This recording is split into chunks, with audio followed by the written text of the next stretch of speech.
Bismillahirrahmanirrahim. Assalamualaikum warahmatullahi wabarakatuh. Alhamdulillah, salaman wa salatan ala sayyidina Rasulillah wa ala alihi wa sahbihi wa mawalah, amma ba'du. Jamaah yang dirahmati oleh Allah Subhanahu wa taala, sebelum kita memulai, mari kita sama-sama membaca Al-Fatihah. Kita khususkan untuk Al-Imam Al-Ghazali, penulis kitab Bidayatul Hidayah, dan juga untuk seluruh para guru kita yang menyambungkan kita kepada Al-Imam Al-Ghazali secara keilmuan, dan juga untuk kita semuanya, semoga Allah Subhanahu wa taala menganugerahkan pemahaman kepada kita, membukakan pintu pemahaman bagi kita, dan menganugerahkan kemampuan untuk mengamalkan apa yang telah kita pelajari.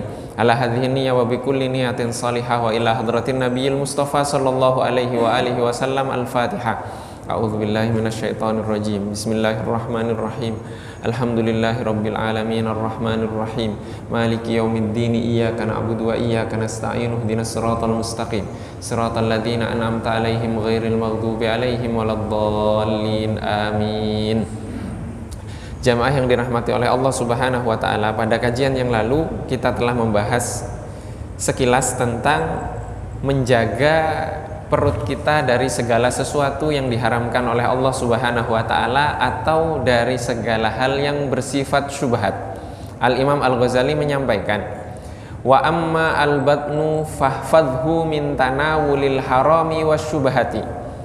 Sedangkan perut, hendaklah engkau menjaganya dari mengkonsumsi sesuatu yang haram atau yang syubhat. Haram di sini adalah ada dua hal. Haram ada yang bersifat mutlak haram, ada yang bersifat dia di atas 70% haram. Artinya kemungkinan besar dia haram. Itu namanya ghalibudzon. Ghalibudzon itu di atas keraguan. Jadi ada yang ragu ini halal atau haram. Itu 50-50. Tapi kalau dzon, prasangka, kemungkinan besar artinya dia di atas prasangka, di atas keraguan. Itu sudah haram. Maka dua hal ini harus ditinggalkan. Yang mutlak haram, 100% haram, atau di atas keraguan dia sudah haram. Maka itu harus ditinggalkan. Maka kemudian apa yang syubhat? Perkara yang syubhat yang harus ditinggalkan, Rasulullah Shallallahu Alaihi Wasallam di dalam hadis sahih menyampaikan, al halalu bayyinun. Sesuatu yang halal itu bayyin. Bayyin artinya jelas. Wal haramu bayyinun. Dan yang haram pun jelas. Sedangkan antara keduanya adalah mutasyabihat. Mutasyabihat artinya perkara-perkara yang syubhat. Syubhat itu abu-abu. Abu-abu artinya hanya segelintir orang yang tahu. Untuk memilah agar abu-abu ini warna hitamnya dikeluarkan dan diambil putihnya. Ini lebih dekat ke putih atau lebih dekat ke hitam? Itu hanya segelintir orang yang mengetahui. Itu namanya syubhat. Wahris. Al-Imam Al-Ghazali melanjutkan, wahris, berusahalah ala talabil halal, untuk mencari sesuatu yang bersifat halal. Rasulullah Shallallahu Alaihi Wasallam bersabda, talabul halali faridhatun ala kulli muslimin. Mencari sesuatu yang halal itu sifatnya wajib bagi setiap muslim. Hadis ini diriwayatkan oleh Abdullah ibnu Mas'ud, Sayyidina Abdullah ibnu Mas'ud. Kemudian Al-Imam Al-Ghazali melanjutkan, fa'idha wajadtahu, jika kamu menemukan sesuatu yang halal setelah berusaha, fahris ala antaqtasira minhu ala maduna syab'i, maka berusahalah untuk mencukupkan dari perkara yang halal tersebut ala maduna sab'i, yang tidak sampai kepada kenyang. Jadi jangan sampai kenyang. Duna sab'i itu di bawah kenyang. Maka nanti kita akan membahas di sini apa tingkatan dari makan makanan yang halal tapi tidak sampai kenyang. Maka tingkatan makan itu ada 7. Yang pertama adalah mengkonsumsi sesuatu agar kita cukup untuk bertahan hidup. Ini hukumnya wajib. Ya, ini tingkatan yang pertama. Tingkatan yang kedua, menambahkan kadar konsumsinya sampai kita memiliki kekuatan untuk melaksanakan sesuatu yang diwajibkan oleh Allah. Artinya cukup untuk melaksanakan sholat 5 waktu. Kalau nggak makan kita mati. Kalau kita tidak makan, tidak mengkonsumsi, kita tidak mampu untuk melaksanakan sholat 5 waktu. Artinya wajib. Kadar yang kita makan yang kedua ini wajib juga. Atau kita mengkonsumsi sesuatu untuk melaksanakan puasa wajib, puasa Ramadan. Maka kita kadar sahurnya itu yang kita cukup untuk melaksanakan puasa esok hari. Puasa esok hari. Kami punya dulu adik sepupu waktu kecil. Itu kalau dia sahur banyak sekali. Nah besoknya dia nggak mau buang hajat. Kenapa? Takut lapar. Ini dulu kami kecil ada cerita seperti itu. Maka ini kita makannya kadar yang cukup untuk kita menyelesaikan puasa esok hari. Nah ini tingkatan yang kedua. Kemudian tingkatan yang ketiga, hendaklah ia mengkonsumsi makanan atau minuman yang dapat membantu dia untuk melaksanakan sesuatu yang sunnah. Sesuatu yang sunnah. Maka ini dianjurkan. Jadi makan pertama kadarnya untuk bertahan hidup, makan yang kedua untuk melaksanakan kewajiban, makan dan konsumsi makan minuman yang ketiga adalah agar kita dapat melakukan sesuatu yang sunnah. Ini yang ketiga. Kemudian yang keempat, kita mengkonsumsi makanan atau minuman untuk bekerja. Untuk bekerja, kemampuan kita untuk bekerja. Pekerjaan kita apa? Maka disesuaikan konsumsinya. Nah, ini sifatnya juga ini sudah masuk dalam kenyang tapi kenyangnya syar'i. Nah, sekarang kita banyak kan hijab syar'i, ini syar'i, itu syar'i, apa syar'i, semuanya syar'i gitu kan. Islami. Nah, sekarang ini makan syar'i, makan yang islami. Makan yang islami hanya dibatasi sampai yang empat ini. Kemudian yang diperkenankan artinya boleh. Boleh artinya halal. Kalau tadi kan dianjurkan. Sampai yang keempat itu dianjurkan, yang syar'i. Nah sekarang yang diperkenankan untuk lebih, itu yang dicontohkan oleh Rasulullah SAW. Yang kelima ini adalah memenuhi dari lambung kita sepertiga saja. Sepertiga makanan, sepertiga minuman, sepertiga udara. Sekarang berapa banyak di antara kita kalau misalkan ada acara prasmanan. Wah, ini makan banyak gitu kan. Makan banyak. Atau kita yang sudah mungkin pernah ke tempat-tempat yang mewah-mewah, hotel bintang 5 atau tinggalnya di Presiden Suite dulu gitu kan. Yang entah semalam berapa juta, itu makanannya banyak itu. Apa kita makannya banyak-banyak? Atau kita mencukupkan sepertiga saja? Ini Rasulullah SAW. Maka tingkatan yang kelima ini batas akhir. Batas akhir kehalalan. Setelahnya makruh. Lebih dari itu makruh. Maka yang keenam di sini dikatakan al-khamis, yang kelima. Yang keenam, mengkonsumsi makanan dan minuman lebih dari sepertiga lambung kita. Nah, itu sudah hukumnya makruh. Hukumnya makruh. Dan yang ketujuh, makan lebih dari itu sampai lambungnya penuh, nggak ada udara, nggak ada air. Ini sudah masuk kepada haram. Masuk kepada yang haram. Kemudian Al-Imam Al-Ghazali melanjutkan, fa inna asyaba'a, kenyang, yukossi al-qalba. Yukossi di sini mengeraskan hati. Kekenyangan itu mengeraskan hati. Wa yufsidu adz-dzihna, dan merusak akal. Wa yubtilu al-hifdha, artinya dia kesadarannya kurang. Kesadarannya kurang, merusak kesadaran. Wa yuthqilu al-a'dha'a 'alal ibadati wal ilmi, dan memberatkan jasmani kita, badan kita untuk melaksanakan ibadah dan menuntut ilmu. Wa yuqawwi asy-syahawat, dan menguatkan syahwat. Syahwat apa? Syahwat menginginkan sesuatu. Syahwat itu apa saja? Tidak hanya syahwat itu nafsu, keinginan biologis, bukan hanya itu, tapi nafsu, syahwat apa saja yang dibutuhkan oleh jasmani kita. Maka itu akan memperkuat, memakan itu. Wa yansuru junudas syaitan, dan menolong, menopang, menguatkan para bala tentara setan. Yaitu tentara setan ini ada berapa? Ada 10. Yang pertama az-zulmu, kezaliman. Yang kedua khianat. Yang ketiga kekafiran. Kemudian yang keempat meninggalkan amanah. Yang kelima namimah. Namimah itu fitnah agar menyebarkan kebencian. Yang keenam kemunafikan. Yang ketujuh tipu muslihat. Tipu muslihat. Kemudian yang keempat keraguan atas Allah Subhanahu wa taala. Yang kesembilan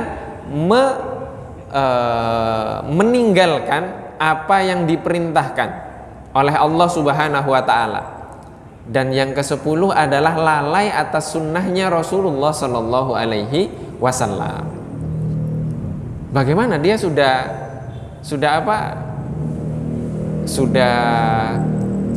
dia tidak mengikuti sunnah dari awal. Batasnya kan sepertiga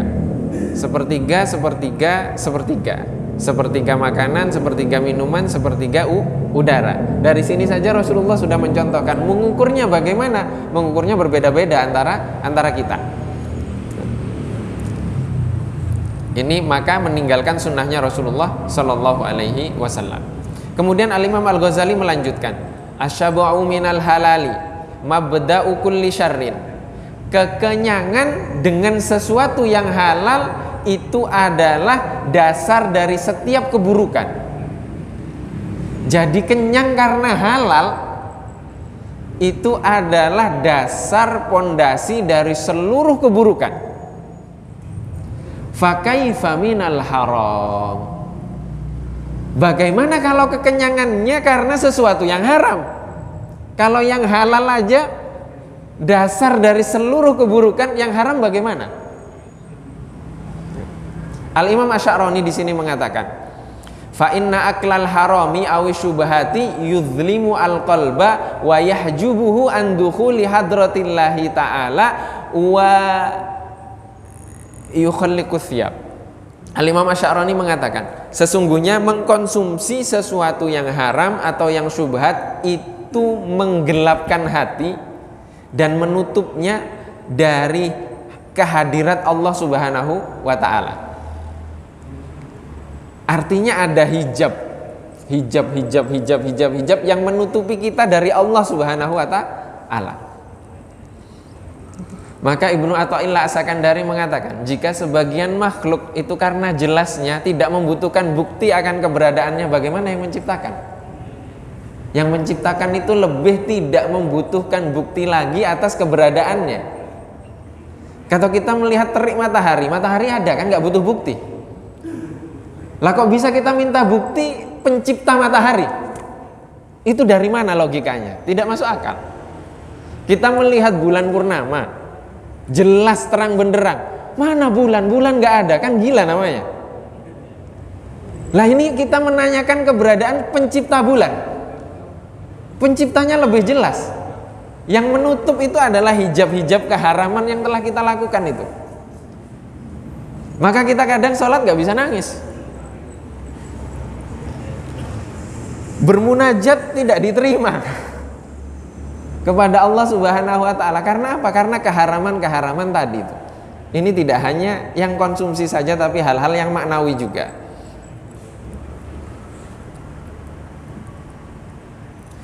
Kemudian Al-Imam Al-Ghazali melanjutkan, wa talabul halali faridatun ala kulli muslimin mencari sesuatu yang halal, berusaha untuk mendapatkan yang halal adalah wajib bagi setiap muslim.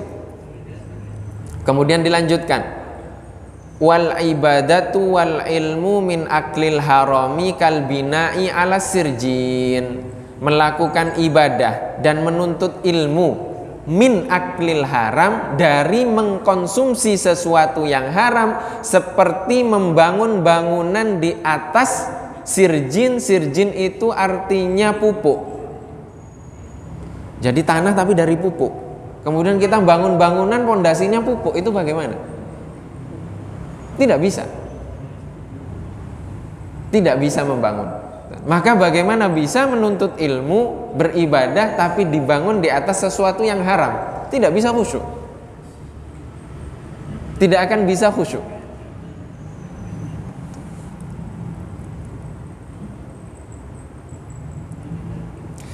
Ibrahim ibnu Adham, ini salah satu ulama besar, mengatakan thayyib mat'amaka, perbaikilah apa yang kamu konsumsi. Wa ma 'alaika ba'da dzalika alla tasuman nahar wa la taqumal lail. Kalau sudah kamu memperbaiki apa yang kamu konsumsi, yang kamu makan, maka kamu tidak butuh lagi untuk berpuasa di siang hari dan tahajud di malam hari.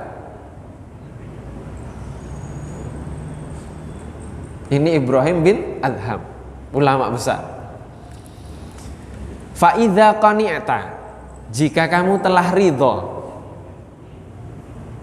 fissanati, dalam 1 tahun, biqamisin khashinin, dengan menggunakan pakaian yang sederhana, wa fil yaumi wal lailati biraghifaini, dan siang hari dan malam hari kamu mencukupkan dengan 2 keping roti, minal khashkar. Khashkar ini artinya roti yang nilainya murah sekali.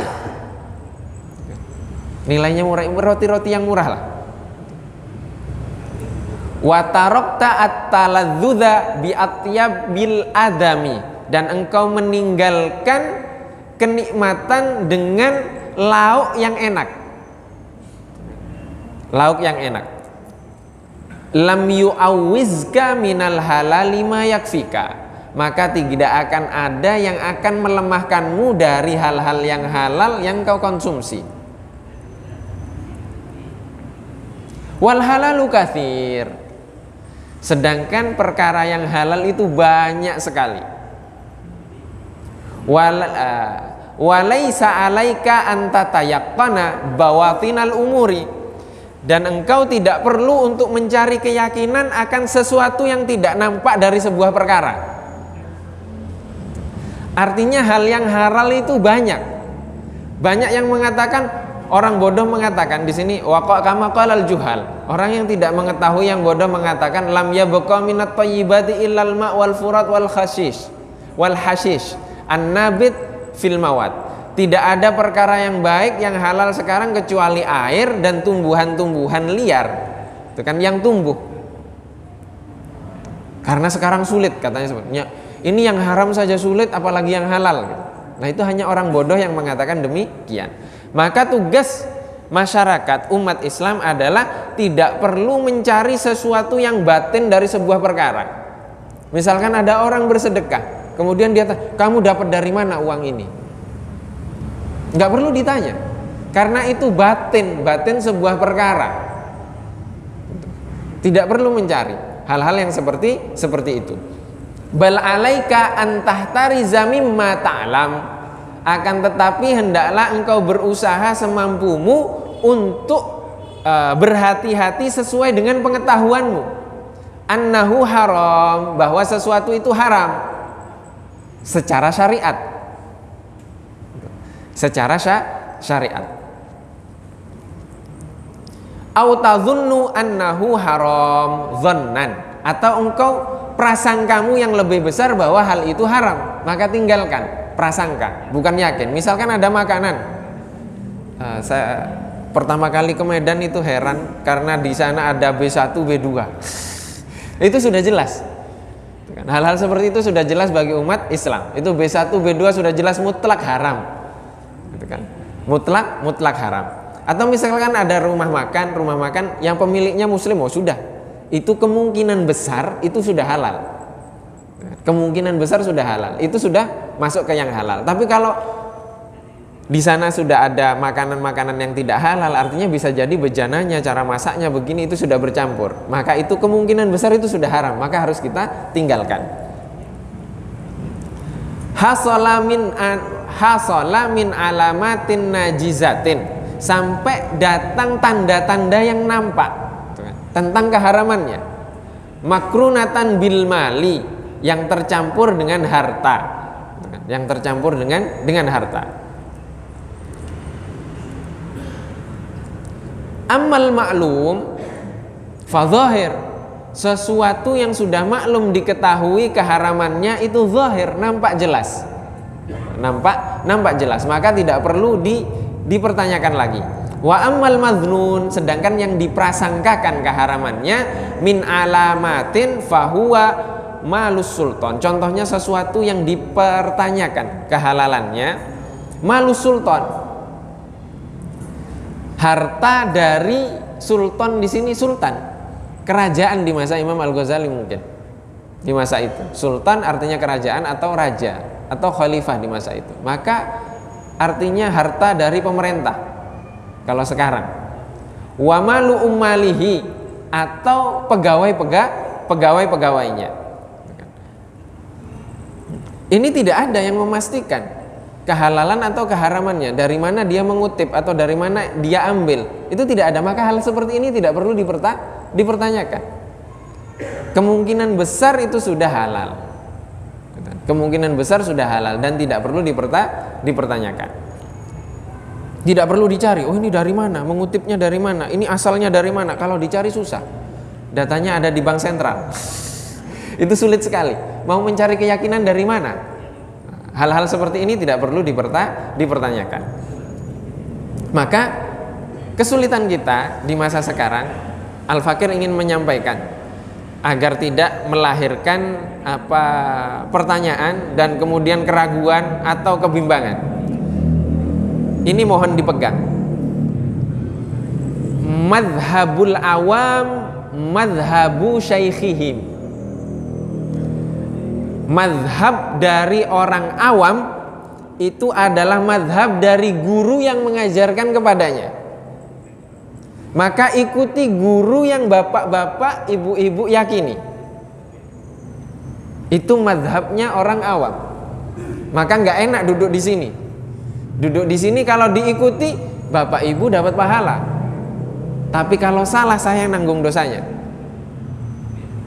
Oleh karena itu di setiap negara itu memiliki lembaga fatwa resmi yang langsung dinaungi oleh negara, karena negara yang akan bertanggung jawab. Di Indonesia tidak ada, yang resmi tidak ada, yang ormas banyak. Maka kita akan berpecah di sini. Maka jangan anggap itu sebagai perpecahan. Selama itu ulama ikuti. Selama itu ulama ikuti. Tidak apa-apa, dan jangan dibanding-bandingkan. Kalau dibanding-bandingkan dan kita tidak memiliki kapasitas untuk membandingkan, itu hijab. Hijab itu menutup hidayah Allah dari kita. Enggak tembus itu, karena kita membandingkan orang yang berilmu sedangkan kita tidak berilmu. Itu hijab. Ini Al-Fakir ditegur oleh Kiai Haji Ahmad Marwazi. Khidmah kami di yayasan tempat kami berkhidmah di Tebet, itu khidmahnya kepada para ulama. Rutin kami mendatangkan para ulama, dan setiap ulama itu memiliki kelebihannya masing-masing. Berjalan 2 tahun, 4 tahun, karena kami memiliki basic keilmuan, maka kami bandingkanlah pendapat-pendapat mereka. Saya ini begini, saya ini begini, saya ini begini. Akhirnya kita membuat grade. Grade-nya sesuai dengan ini diri pribadi saya, bukan orang lain, tapi ini pribadi saya. Setelah itu kami diskusi sampai menyampaikan kepada guru-guru kami. Kiai Marwazi menyampaikan, Ustadz Azka itu membandingkan para guru itu hijab. Yang menghijab kita dari hidayah Allah Subhanahu wa taala dan masuknya ilmu itu ke dalam hati kita. Maka ini hati-hati. Maka ikuti silahkan yang diyakini, siapa yang yakin gitu kan. Akan tetapi ada salah satu usaha dari seorang ulama kita, orang Indonesia, ulama besar, namanya Syekh Muhammad Yasin Padang. Di akhir masa-masanya Presiden Soeharto, beliau ada kedekatan dan mengusulkan untuk ada namanya Majelis Tinggi Umat Islam. Jadi peradilan itu dipegang oleh majelis tinggi ini untuk seluruh urusan agama Islam. Artinya nanti akan dipimpin oleh orang yang memiliki kapasitas dalam keilmuan sehingga menentukan hukum-hukum permasalahan dalam umat Islam yang ada di Indonesia. Dan itu sampai sekarang belum ada. Kalau ada bagaimana? Bisa tidak? Oh tidak bisa. Harus lewat Senayan dulu. Dan itu prosesnya panjang. Dan kita bisa bayar berapa? Bisa menyelesaikan kepentingan ini bagaimana? Itu tidak bisa, kecuali dengan pengkaderan pendidikan sampai nanti lahir institusi yang di bawah pemimpin kepemerintahan langsung yang menaungi seluruh umat Islam, urusan agamanya, urusan ininya, sehingga menyatu fatwa itu, menyatu kepentingan itu. Kita hari raya saja beda-beda kan? Hari raya beda-beda. Kalau di negara lain sudah satu karena ditentukan oleh pemerintah dan dinaungi oleh lembaga resmi dan diundang-undangkan. Kalau yang beda ditangkap masuk penjara. Apa bisa kita seperti itu? Belum bisa. Karena yang dibangun adalah kesadarannya dulu untuk bersatu, bahwa persatuan itu wajib, perbedaan itu boleh.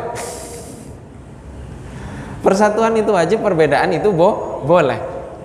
Maka di sini penting. Ini tentang hal-hal yang kecil-kecil saja, apalagi tentang halal dan haram.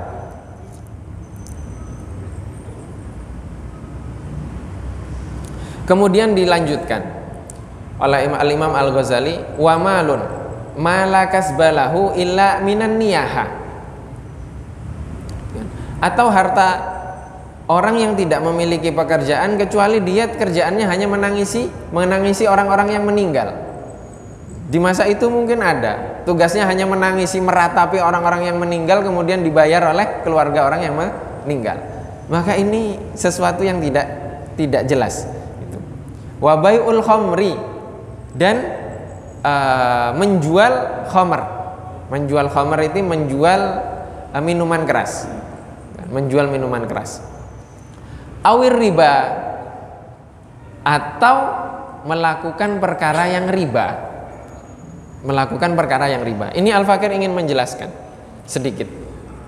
Kami waktu melakukan pendidikan, kami melaksanakan pendidikan fatwa selama 3 tahun di lembaga fatwa Mesir, namanya Darul Ifta Al-Misriyah. Darul Ifta Al-Misriyah ini diterjemahkan ke sekarang sampai kepada 8 bahasa fatwanya. Bisa dibuka websitenya Darul Ifta Al-Misriyah.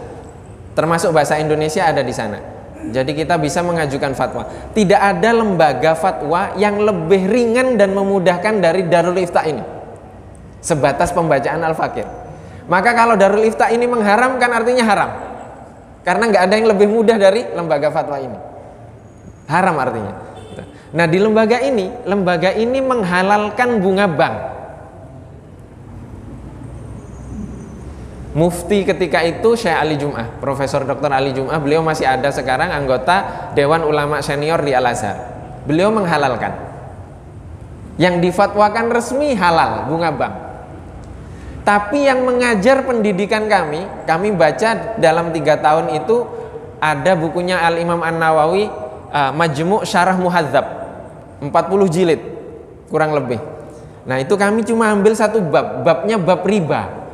Kurang lebih bab riba ditulis oleh Al-Imam An-Nawawi, dijelaskan itu sekitar 100-an halaman lah.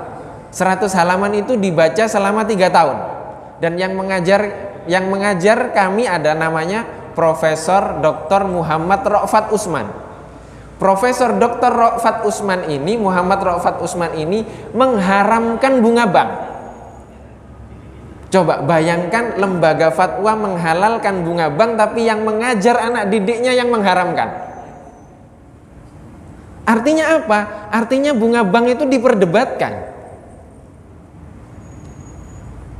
Bunga bank itu diperdebatkan, dan yang memperdebatkan ulama-ulama besar. ulama-ulama besar. Maka bagaimana? Kita pilih yang mana? Kalau mau hati-hati silahkan mengharamkan, tidak apa-apa. Tapi jangan paksa orang lain untuk lapar karena kehati-hatianmu. Itu salah lagi. Dan itu banyak. Teman-teman, kembalikan, harus ambil aslinya, bunganya nggak usah. Terus saya tanya, bagaimana dengan saudara-saudara kita yang tugas PNS di ujung Papua, di ujung Kalimantan perbatasan, yang kalau dia harus ngambil uang, itu harus berjalan puluhan jam naik perahu kecil. Kamu haramkan, mau makan dari mana dia? Kita enak ngomong kayak gitu di Jakarta. Gerai-gerai bank ada di mana-mana. Coba yang di ujung sana itu. Itu fatwa. Maka perbedaan para ulama tentang makna riba terkait bunga bank itu rahmat. Yang mampu untuk meninggalkan bank, tinggalkan. Artinya dia nggak bisa masuk tol karena pakai e-money.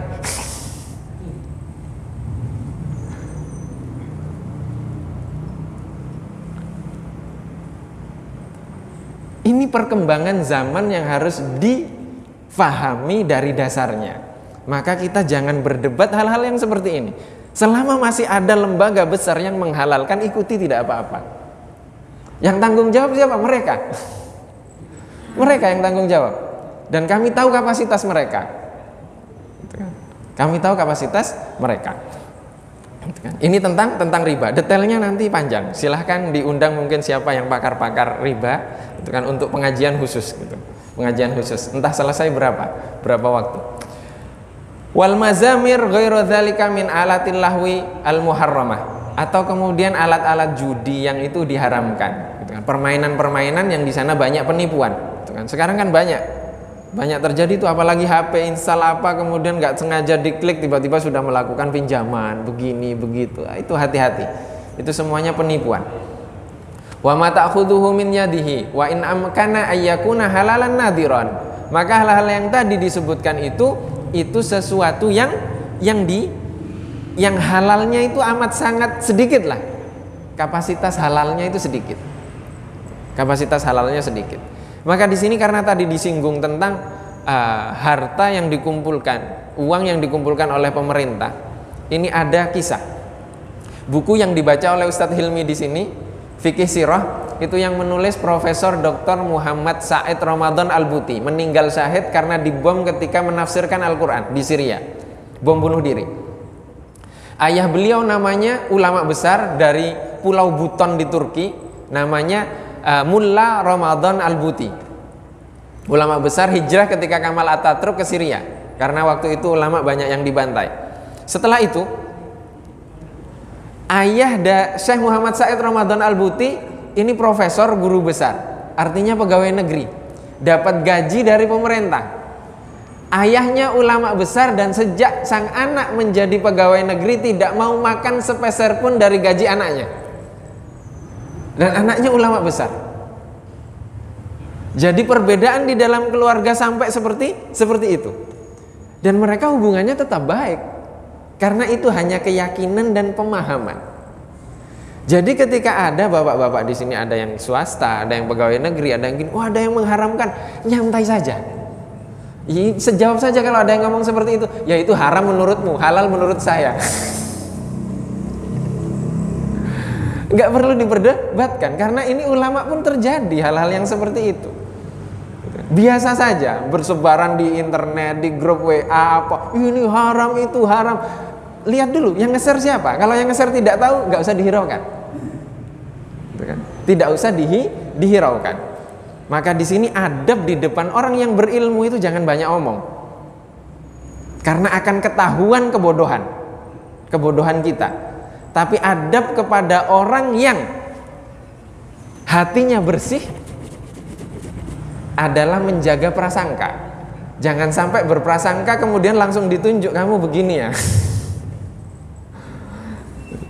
Maka itu harus kita hati-hati. Ini adabnya tidak hanya adab lahir tapi juga adab batin.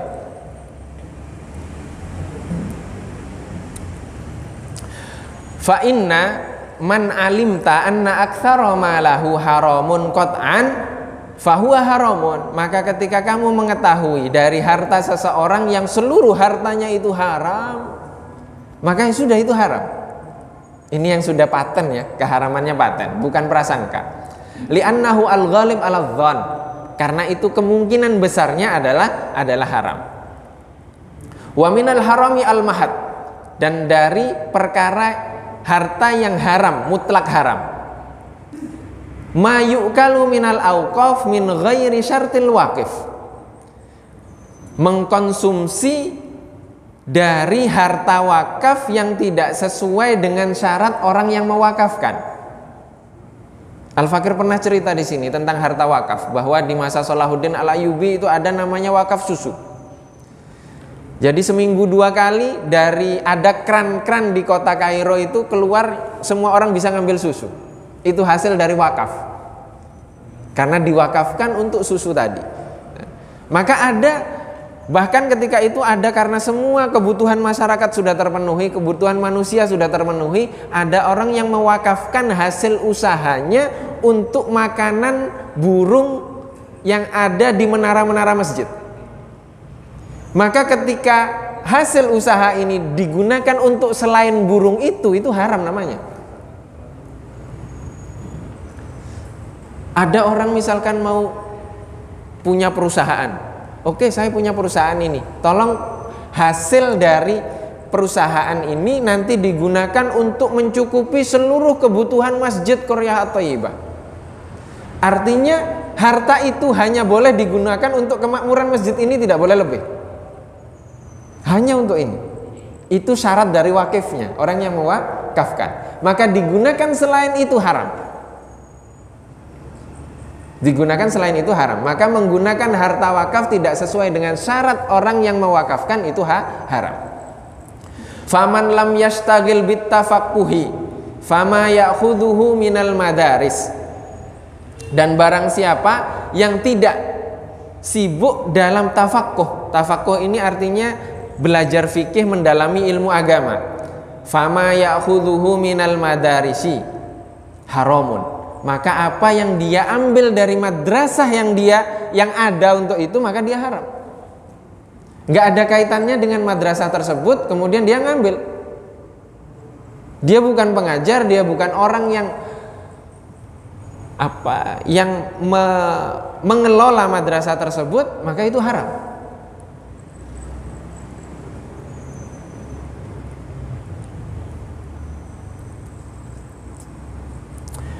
Wa man irtakaba maksiatan turaddu biha syahadatuhu.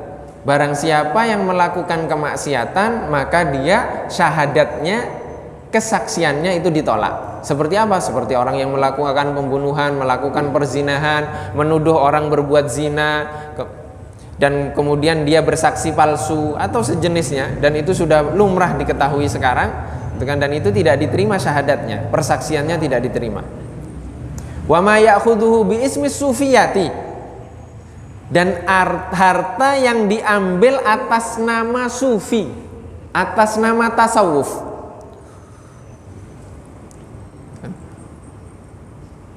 Min waqfin au ghairihi. Dari harta wakaf atau selain wakaf. Ini banyak orang-orang tasawuf mengatasnamakan tasawuf, kemudian mengambil harta wakaf, mengambil harta lain, memungut ini, memungut itu. Fahuwa haramun, maka itu haram ya. Maka itu haram. Atau sedekah untuk orang sufi tapi sebenarnya bukan sufi, maka itu haram. Kenapa demikian? Karena tasawuf itu, ini Imam Junaid mengatakan, Imam Junaid ini punggawa dari para ahli sufi. Kemudian Syekh Abdul Qadir Al-Jilani, pendiri tarekat Qadiriyah. Kemudian Syekh Abdul Hasan Asy-Syadzili, pendiri tarekat Syadziliyah. Dan banyak ulama-ulama tasawuf lain mengatakan bahwa tasawuf itu dibangun di atas Al-Quran dan Sunnah. Maka sekarang banyak orang yang tidak memiliki ilmu syariat, tidak memiliki ilmu akidah, masuk ke tasawuf. Itu bagaimana bisa paham tasawuf? Tidak bisa. Banyak di sekitar kita di sini ada Tasawuf yang kalau mengatakan apa? Kalau mengatakan, oh sekarang kalau sudah ngaji sama saya sudah nggak butuh sholat lagi. Guru kami sufi semuanya, sholat semuanya tepat waktu. Sufi yang mana yang dimaksud? Sufi yang mana yang dimaksud? Maka di sini ahli tasawuf itu adalah orang yang paling mengetahui tentang adab, syariat dan akidah dalam agama ini. Tidak mungkin mereka melanggar syariat. Sulit mereka melanggar syariat. Maka kalau ada orang sufi mengatakan dia sufi tapi melanggar syariat, bukan sufi namanya. Tinggalkan itu. Aliran sesat namanya. Kalau bertentangan dengan syariat. Waqad dzakarna madakhila syubhati wal halali wal haram. Kami telah menjelaskan tentang pintu-pintu masuknya syubhat, harta-harta yang syubhat, pintu-pintu masuknya harta-harta yang halal, pintu-pintu masuknya harta-harta yang haram fi kitabin mufradin, dalam judul khusus kan, min kutubi ihya'i ulumuddin, dari kitab Ihya Ulumuddin, fa'alaika bitolabihi, maka hendaklah engkau membacanya. Jadi di dalam kitab Ihya Ulumuddin ada bab khusus yang menjelaskan tentang perkara yang halal, perkara yang haram, perkara yang syubhat. Detailnya ada di sana.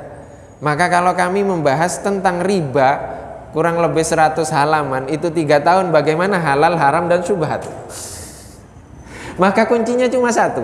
Kalau ada masalah dalam kehidupan kita, tanyakan kepada orang yang mumpuni, ulama yang mumpuni, agar kita selamat dari sesuatu yang haram, agar kita yang mendapatkan keyakinan bahwa yang kita konsumsi, kita lakukan itu halal. Fa inna ma'rifatal halali wa talabahu faridatun ala kulli muslimin kas-shalawatil khamsi.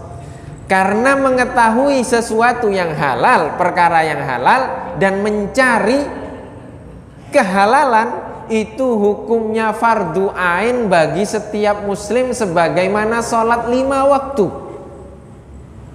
Sebagaimana sholat 5 waktu. Ini penting sekali. Ini penting sekali. Dan setelah itu, insya Allah di pertemuan yang akan datang kita akan lanjutkan tentang apa? Tentang amal farju, menjaga kemaluan. Menjaga kemaluan ini juga tentang halal dan haram. Dan itu banyak, nanti ada beberapa cerita-cerita ternyata pernikahannya tidak sah dari awal, gitu kan. Sampai dia punya anak 5, anaknya sudah menikah, sudah punya cucu, baru ketahuan kalau nikahnya tidak sah di awal. Itu pernah kami alami kejadian seperti itu.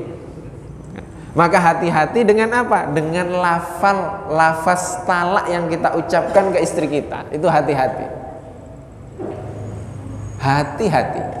Jangan-jangan jatuh. Jangan-jangan jatuh. Maka jaga lafal talak itu. Kalau bisa jangan pernah diucapkan, karena Allah membenci lafal itu. Allah benci belum tentu haram. Makruh itu dibenci oleh Allah. Makanya jangan dilafalkan.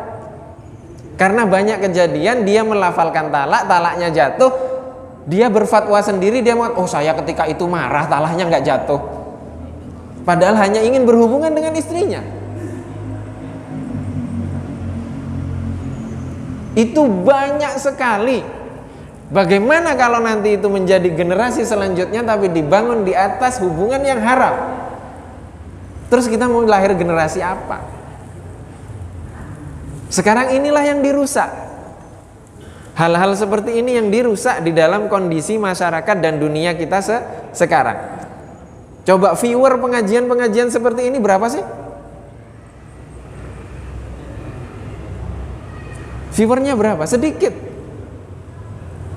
sekali. Coba kalau yang lain-lain itu figur-figur yang memang difigurkan, itu viewernya berapa? Coba misalkan viewernya lari ke sini semuanya, gitu kan? Viewer kita sudah sampai 1 juta, gitu kan? Sudah nggak butuh ada kaleng lagi tuh yang keliling. Sudah cukup itu, gitu kan? Untuk apa? Untuk dakwah. Ini kita harus masuk ke dunia yang seperti ini sekarang, dan bagaimana generasi kita yang akan datang. Semoga Allah Subhanahu wa taala menyelamatkan kita semuanya dan kita dianugerahi generasi-generasi penerus pewaris Rasulullah Shallallahu alaihi wasallam secara lahir dan secara batin, sehingga kita dapat bersatu dengan segala perbedaan kita, dan Allah menyatukan kita dalam satu hati, yaitu hati keimanan kepada Allah Subhanahu wa taala dan kecintaan kepada Rasulullah Shallallahu alaihi wasallam. Mungkin ini yang dapat Al-Fakir sampaikan. Insya Allah akan kita lanjutkan jika Allah masih memberikan kesempatan kita untuk hidup di minggu depan. Ini saja, mohon maaf apabila ada kekurangan. Wabillahi taufiq wal hidayah wa ridha wal inayah. Wassalamualaikum warahmatullahi wabarakatuh.